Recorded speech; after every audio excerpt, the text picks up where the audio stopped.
My name is Devin Cipher, and I shouldn't be here. I shouldn't be alive. On July 3rd, 2015, I was run over by a double-decker bus while crossing 6th Avenue in Manhattan. There's a traffic video that shows me in the crosswalk with the green light. There's another video showing the driver speeding through a stop sign before plowing into me head-on. And there's a video on YouTube that shows a river of my blood streaming down 6th Avenue. I was in ICU at Bellevue Hospital for 3 months, and I'm still go to physical therapy twice a week. But the fact that I'm standing here today makes me one of the lucky crash victims. And it's because I recognize just how lucky I am that I chose to be here today to speak up for those who weren't as lucky. There were 4 New Yorkers killed by motor vehicles in just the past 72 hours. Every 3 hours, someone is killed or seriously injured. This is an epidemic. It is a public health crisis that puts every single New Yorker at risk, regardless of race, class, age, religion, or sexual orientation. As a member of Families for Safe Streets, I'm here to offer our deep gratitude to Councilman Lander for initiating a bill that will, for the first time, hold reckless drivers accountable for their actions. And we are grateful to Speaker Johnson for shepherding the bill through council. Grateful to council members like Councilwoman Rodriguez Councilman Rodriguez, I apologize. Councilman Rodriguez for supporting the bill and for voting for the bill. We are grateful to the mayor, but not just for signing the bill, but for acknowledging that it is just one part of combating traffic violence. This bill targets the most egregiously chronic offenders of traffic laws, and that is a great start. But we need to do more. We need to prosecute reckless drivers who kill people. We need to redesign our streets, most importantly, so that we minimize the chance for those deaths in the first place. Queens Boulevard is called the Boulevard of Death, and that is unacceptable. The very first pedestrian death in New York of 2020 was a 74-year-old woman crossing Queens Boulevard on New Year's Day. We look forward to working with the mayor to complete the transformation of the Boulevard of Death into the Boulevard of Bold Change. And it is so my pleasure to be here to introduce the Mayor of New York City, Mayor Bill de Blasio.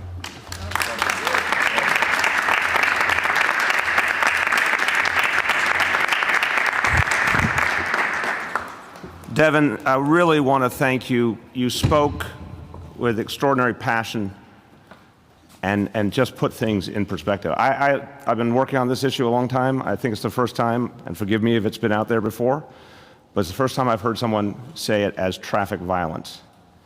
And I think that's a very important phrase, to recognize this is a type of violence. It's not an accident. It's not something that can't be stopped. It's not something that can be tolerated. We don't tolerate violence. And you've just put it in a very powerful perspective by calling it traffic violence and reminding us it is incumbent morally on all of us to address it. So let's give Devin a thanks for that powerful, powerful message.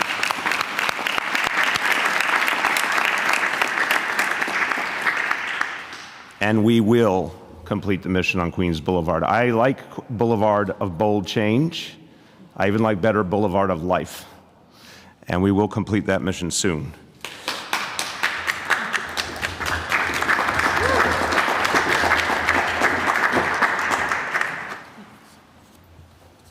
I'm going to thank a number of people in a moment, but I want to start with something sad and sober and real. Picking up on Devin's point, the people we have lost and lose so often that we can not only never forget them, but never think it is okay or normal to lose people on our streets. Yesterday, and this gripped all of us, yesterday we lost Patience Albert on her way to school. Last week, we lost Jose Cantla. These are New Yorkers, these are human beings who now are gone, are never coming back, whose families will be in pain for the rest of their lives. And it didn't have to be this way. And that's why we're here today. And this is a step, one battle in a longer war. But we can honor them not just with our emotions, but with our actions. So I want to ask everyone for a moment of silence for patients Albert and Jose Contla and all we have lost.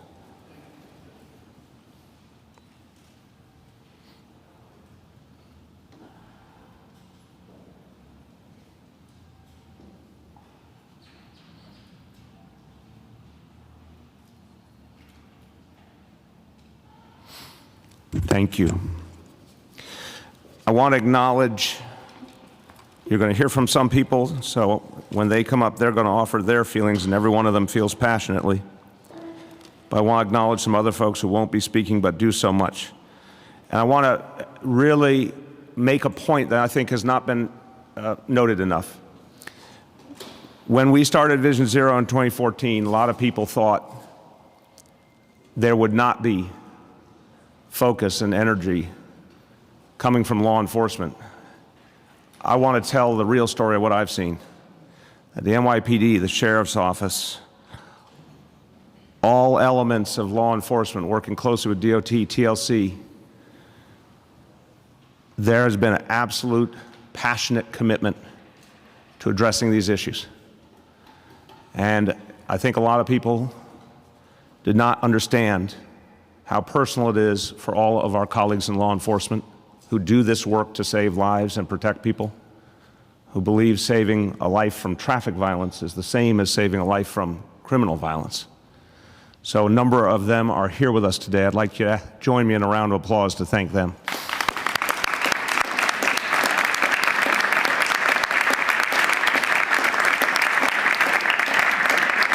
And everybody, our traffic agents, our school crossing guards. I want a special round of applause for the school crossing guards.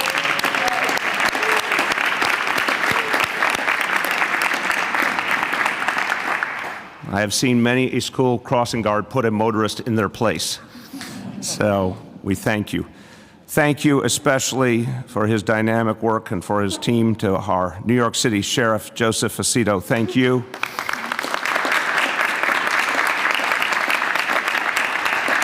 To Inspector Michael Hurley and everyone at the NYPD Transportation Bureau, thank you.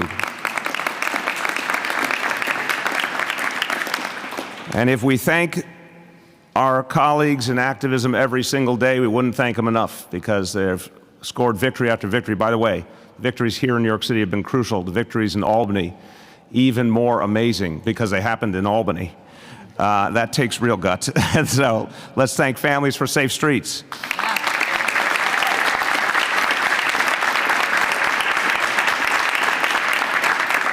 Let's thank Transportation Alternatives. Let's thank the Center for Court Innovation. And let's thank Streets Pack.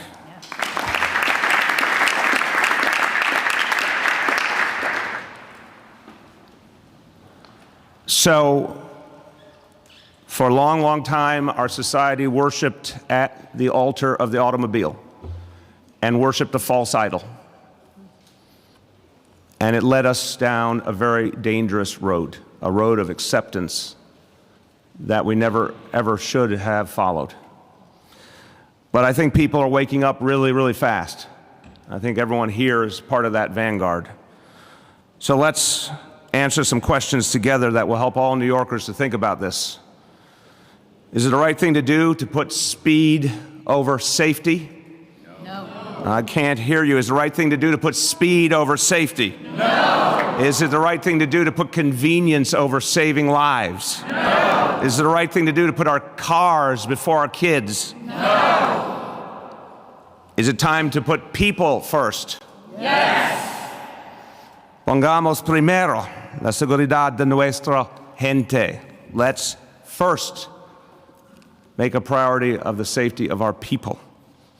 Vision Zero has proven it can be done, but Vision Zero is a living, breathing thing. It is supposed to evolve and get better all the time. It's always supposed to demand more of us. Today, we are giving more. I said it in the other room, I'm going to say it here. Here is what this legislation to me today means to me. If you're a driver and you put your fellow New Yorkers in danger, we're getting you the hell off the road. We're taking your vehicle, period. That's what this means.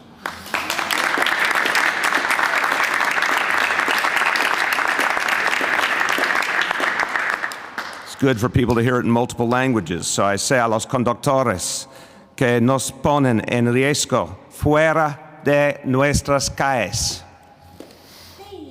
Gracias. Muchísimas gracias. Couldn't have a better cheering section.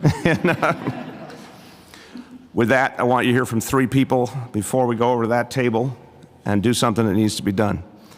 First, from day one, she has built so much of the architecture of Vision Zero. It was never easy, but she has achieved so much with her great team at DOT. Let's welcome Transportation Commissioner Polly Trottenberg.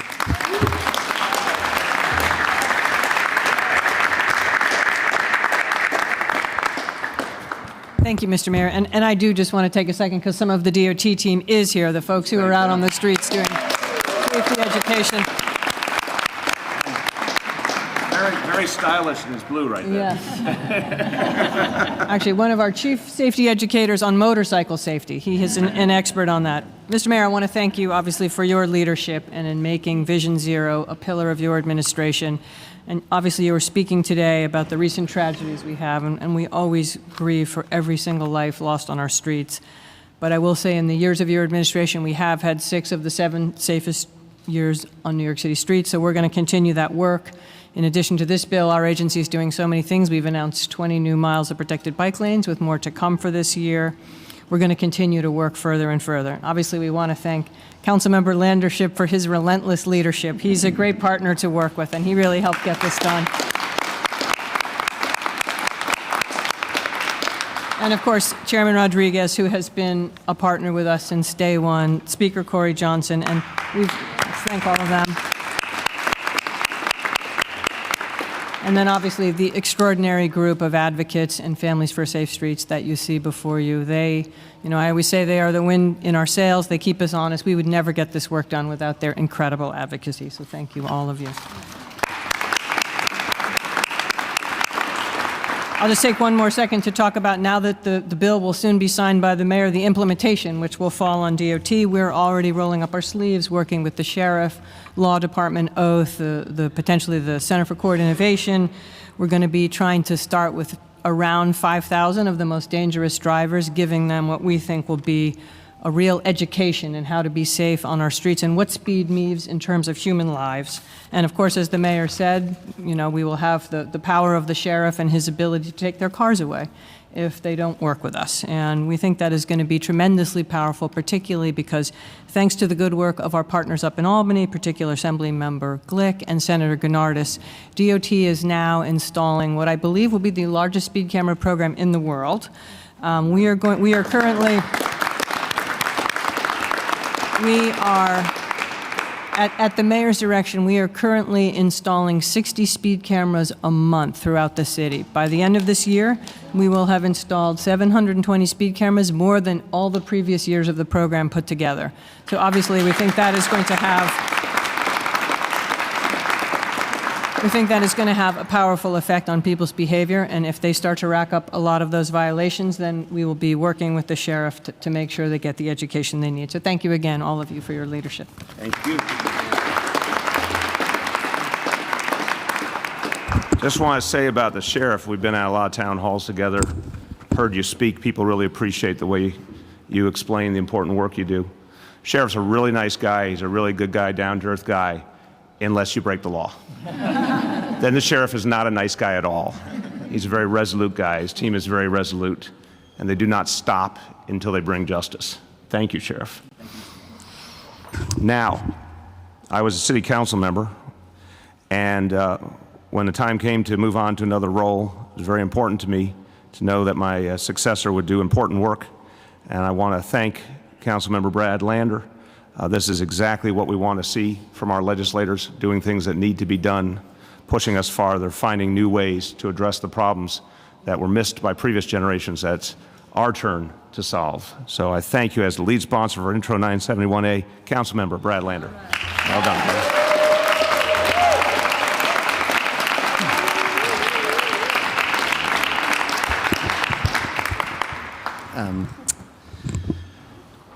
2 years ago next week, at the intersection of Fifth Avenue and 9th Street, right downstairs from our district office, a reckless driver with a history of running red lights and speeding in school zones blew through the intersection and hit and killed 4-year-old Abigail Blumenstein and 1-year-old Joshua Liu, and also hit Abigail's pregnant mom who lost her baby.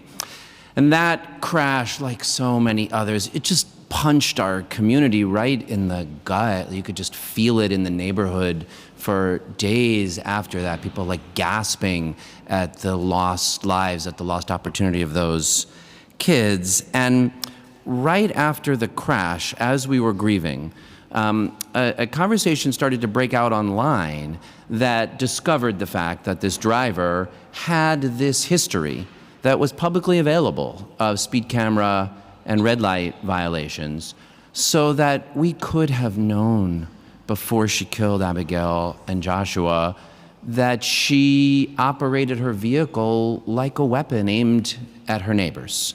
And maybe we could have done something before to intervene. And we have done a lot over recent years, and Commissioner Trottenberg just talked about it, and the mayor talked about it, to reduce crashes, to confront traffic violence, to make change in our city. Changes in engineering, changes in the speed limit, expanding the camera program, lots of education programs, making sure there's enough school crossing guards, step by step as a result of advocacy. But one thing we had not focused on enough is the harm caused by the very most reckless drivers. And you see them out there, you know, those folks who just zip by. We actually had like a drag racing crash on Fifth Avenue the other night. You see those reckless drivers, but we did not yet have a program that focused on the most reckless driving behavior to say, we've got to intervene there before those folks kill someone, because we know statistically, and the data shows this, that they're much more likely to kill or injure their neighbors. And that's one of the reasons why, despite all those efforts, that in the 2 years since that crash, over 400 New Yorkers have been lost to traffic violence. I want to recognize, actually, the mayor had us have a moment of silence for Jose Contla, but we're joined today by his wife and his sister and his brother. Jose was just killed on Sunday, and the courage that it takes to come out and say, we're going to join the advocacy effort to save the lives of other people's spouses and brothers is extraordinary. And I just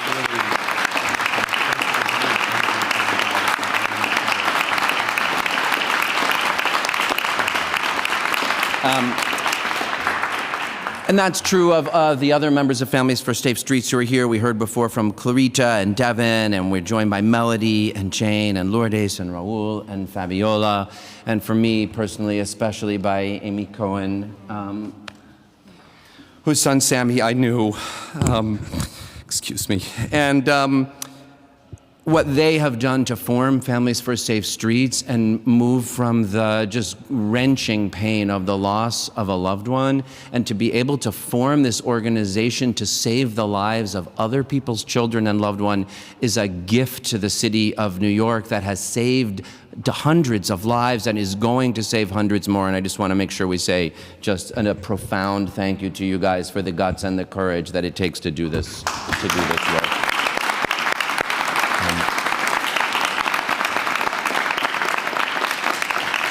So because of that courage, we rolled up our sleeves after that crash and said, we're going to find a way to intervene with the most reckless drivers, the owners of the most reckless vehicles, before they injure or kill our neighbors. And that took a lot of work, and I'm not going to go through the whole 2 years because we'll be here for a long time.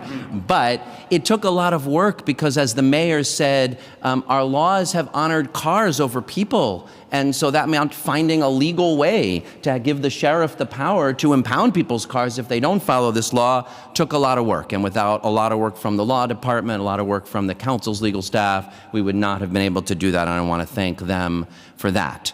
Designing a whole new program from scratch that can address this was a big issue, and the commissioner's team, Commissioner Trottenberg and Kim Wiley-Schwartz and Ben Smith rolled up their sleeves with us to find a way to get this done. I want to say a big thank you. They did a lot of work to get us here, but their work is just getting started because the work to actually implement this program is going to be a whole lot, so thank you to them.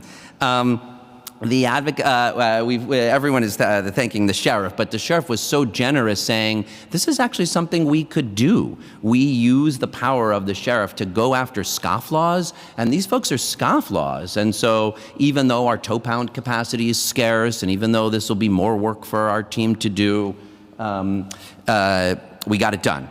I want to just, thank the other advocates Without Transportation Alternatives, and Marco and Danny and Eric from Streets Pack, and Steve and Blythe and the legal work that they put in, and Adam and Doug Gordon and Brian Howell and Will Farrell and the work to figure out the data. I want to give a credit to Aaron Napperstack, who helped us focus on this idea that reckless driving is now what drunk driving was like at a point in the past, something that we treat as acceptable, that we don't treat as something that we need to use every tool to change and make unacceptable behavior in our city. And it was that insight that got this started. It's that insight that helped create the program at the Red Hook Community Justice Center, that the Center for Court Innovation, that Amanda Berman and Adam Mansky created, that we're building on, because we believe it is possible to intervene with people, to run a program that uses the principles of restorative justice to change people's behavior. And then it's got the backstop of that accountability, because if you don't, we will tow your car. So all of that took a lot of work, and then I want to just end with a couple of the staff in City Hall, Paul Ochoa and Anna Paisior, who committed to working with us to get this done, and then to my staff, Julia Ehrman especially, who just did not let up on this. And as a result, so let's hear it for them. All right. As a result of all of that work, we are going to be able to stand up this first of its kind, innovative in the country, dangerous vehicle abatement program that I am confident is going to succeed in reducing crashes, in changing people's driving behavior, in holding people accountable, in focusing on the need to confront reckless driving and make it like what drunk driving now is, something that is unacceptable in our city. And when we do, we will save lives. We will be one more step toward that Vision Zero. We've got a long way still to go to get there, that day when we don't lose anyone, any loved ones to traffic violence. But today, thanks to the mayor signing this bill and the great team that got us here, we are honoring that commitment we made to the families of Abigail and Joshua. We are taking a very real step forward that will save lives in our city, that will put people over cars, and I'm really, really grateful to everyone who did the work. Thank you.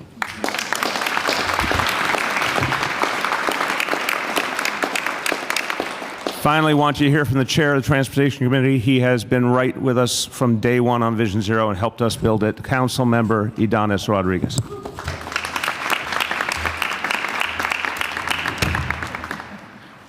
Thank you. Look, I cannot look at the eyes of my daughters, 13 and 7, and say, you live in a non-segregated society. Because we changed the law in the city, it doesn't mean that we change the culture. So we neither can look at the children today in New York City and say the mayor did the right thing, and he's committed, working with the commission and everyone, to say, let's bring to zero the number of pedestrians and cyclists that lose their life. Yes, because we changed the law, but we need to change the culture. Yes. The streets belong to everyone, especially to pedestrians and cyclists. I drive a car. I am one of 1.4 million New Yorkers. That's the only number that we have from the 8.6 who own cars. More than 7 million New Yorkers, they just walk, take the trains, take ferry, and we need to protect. And it doesn't matter the excuses that any driver brings. We are the one behind a wheel, something that weighs tons, of pounds that can take the life away of the beautiful children. It doesn't matter if that happened in Queens, Brooklyn, Staten Island, Manhattan, the Bronx. It doesn't matter if they're Asian, Jewish, white, Latino, black, upper, middle, working class.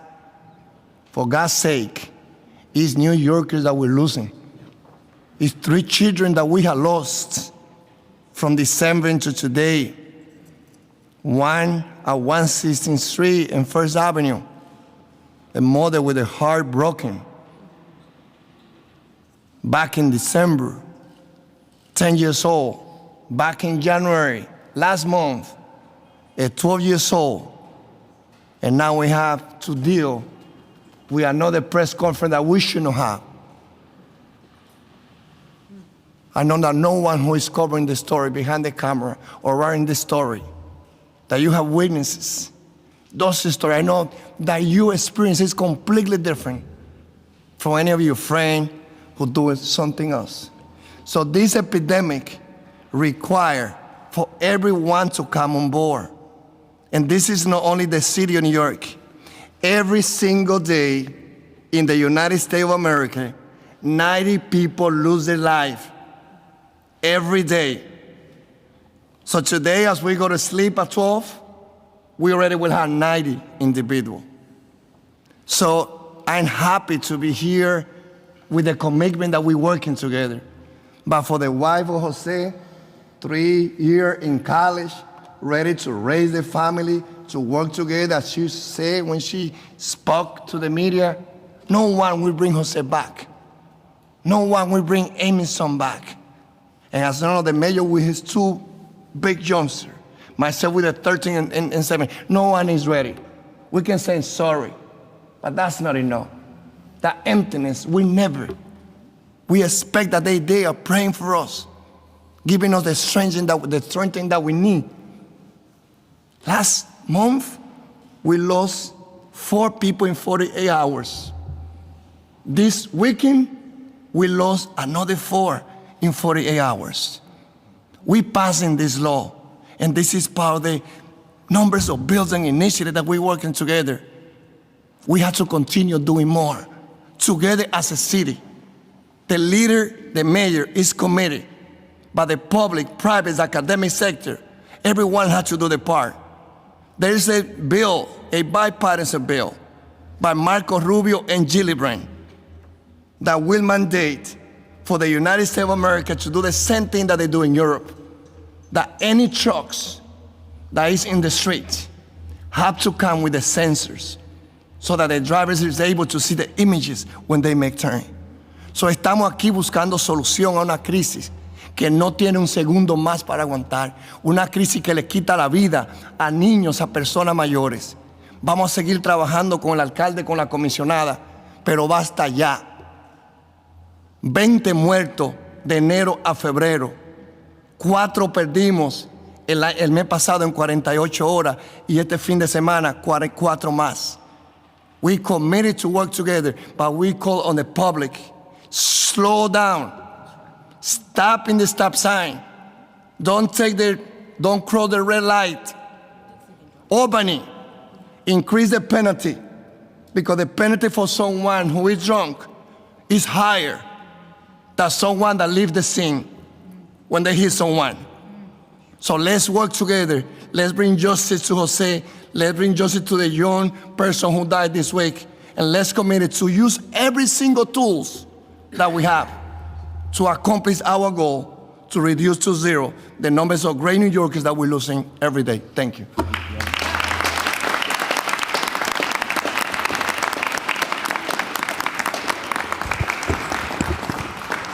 Okay, who's ready for some action? Let's go over to this desk right here.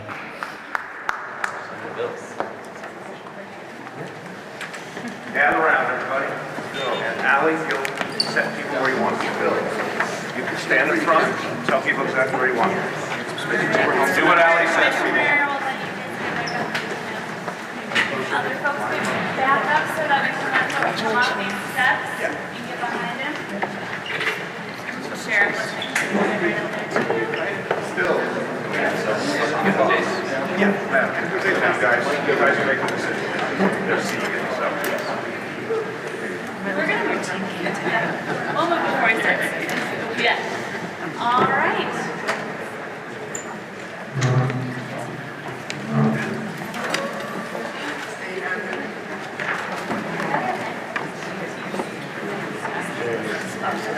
Ready? Yes, sir. We're ready.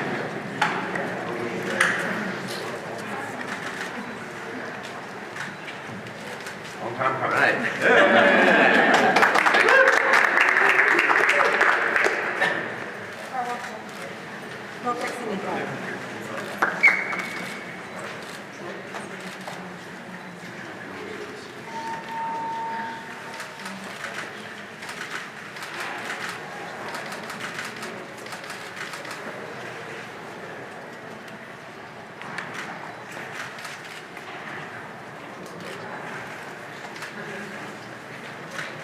Sure. Thank you, sir.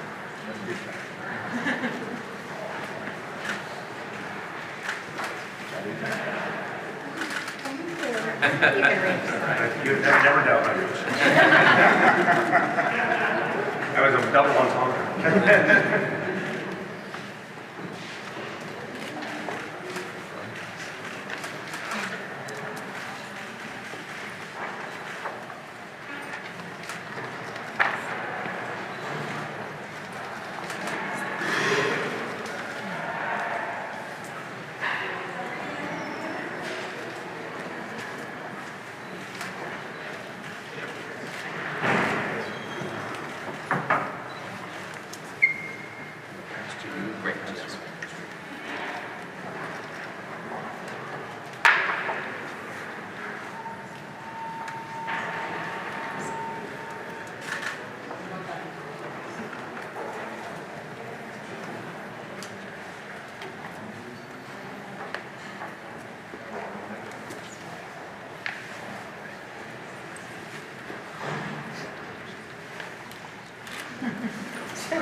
Okay, they're coming.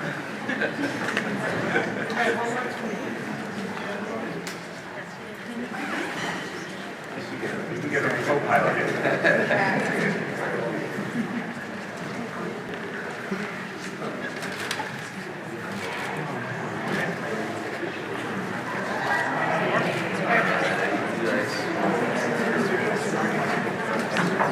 Be abundant. Yeah, this is great. All right. Yeah, good. They're coming.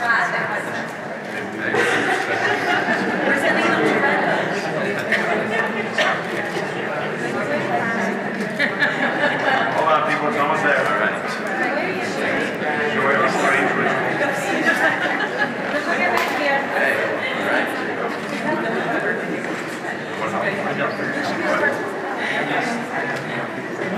Yes, I mean, you're doing great. It still looks like you're sitting here. It's a strange skill.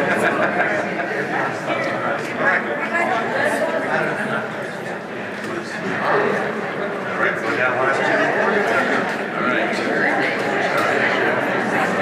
Okay, everybody ready? Ready, everybody? Knees go. Ready? You gotta just have a moment of calm. Ready? This bill is now law.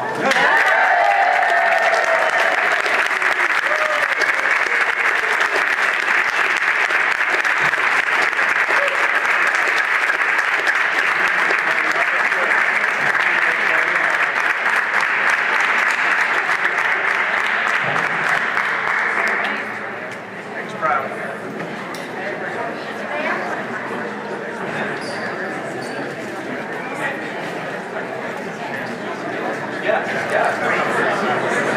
I just want to say something to you.